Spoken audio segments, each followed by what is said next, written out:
जय माँ काली। परशुराम जयंती 22 अप्रैल दिन शनिवार को मनाई जा रही है।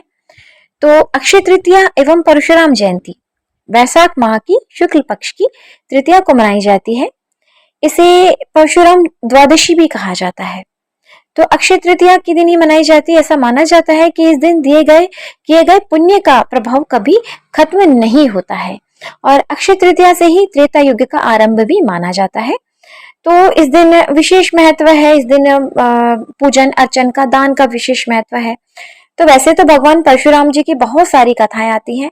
एक कथा इसमें जो सहस्त्रबाहु का वध इन्होंने किए हैं कि महिष्मती नगर के राजा सहस्त्रबाहु भगवान दत्तात्रेय से वरदान प्राप्त करने के बाद में अपने घमंड में चूर होकर के धर्म की सभी सीमाओं को लांघ चुका था। तो उसके अत्याचार व अनाचार से जनता त्रस्त हो चुकी थी। वेद, पुराण और धार्मिक ग्रंथों को मिथ्या बताकर ब्राह्मणों का अपमान किया करता था। ऋषियों के आश्रम को नष्ट करना, उनका अकारण ही वध करना, निरीह प्रजा पर निरंतर अत्याचार करना, यहाँ तक कि उसने अपने मनोरंजन के मद में चूर होकर अबला स्त्रियों के सतीत्व को भी नष्ट करना आरंभ कर दिया था। तो एक समय की बात है कि जब सहस्त्रबाहु अपनी पूरी सेना के साथ ऋषि जमदग्नि के आश्रम में पहुंचा तो ऋषि ने सहस्त्रबाहु को आश्रम में देखा कि मेहमान आए हुए हैं, तो उसके स्वागत सत्कार में कोई कसर नहीं छोड़ी ऋषि ने। तो ऋषि जमदग्नि के पास देवराज इंद्र से प्राप्त दिव्य गुणों वाली कामधेनु नामक अद्भुत गाय थी। तो जब महर्षि ने उस गाय से मदद मांगी तो कुछ ही पलों में पूरी सेना के भोजन का प्रबंध हो गया।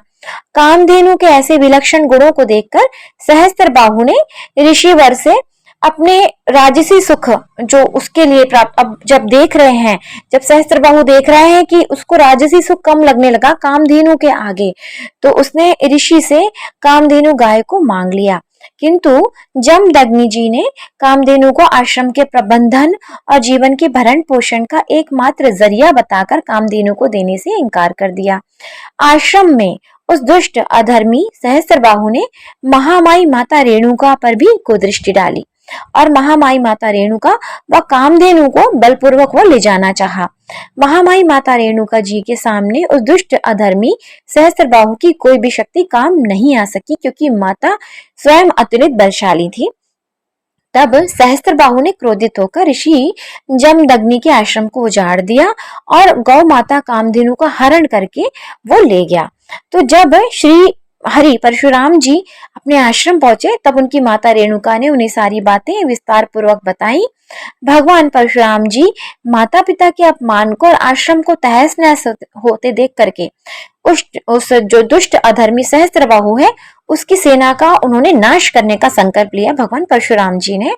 और श्री हरि विष्णु जी के अवतार परशुराम जी ने अपने परशु को साथ लेकर के सहस्त्रबाहु के नगर महिष्मती पहुंचे, जहां सहस्त्रबाहु और भगवान परशुराम जी का युद्ध हुआ। किंतु भगवान परशुराम जी के प्रचंड बल के आगे सहस्त्रबाहु बौना साबित हुआ। भगवान परशुराम जी ने दुष्ट अधर्मी सहस्त्रबाहु की हजारों भुजाएं और धड़ परशु से काटकर उसका वध करके धर्म की स्थापना की। तो भगवान परशुराम जी भगवान विष्णु जी के अवतार, श्री हरि विष्णु जी के अवतार माने जाते हैं। आज के दिन इनकी पूजन का विशेष महत्व है। तो आज के दिन अक्षय तृतीया के दिन इनकी पूजा की जाती है। जय माँ काली।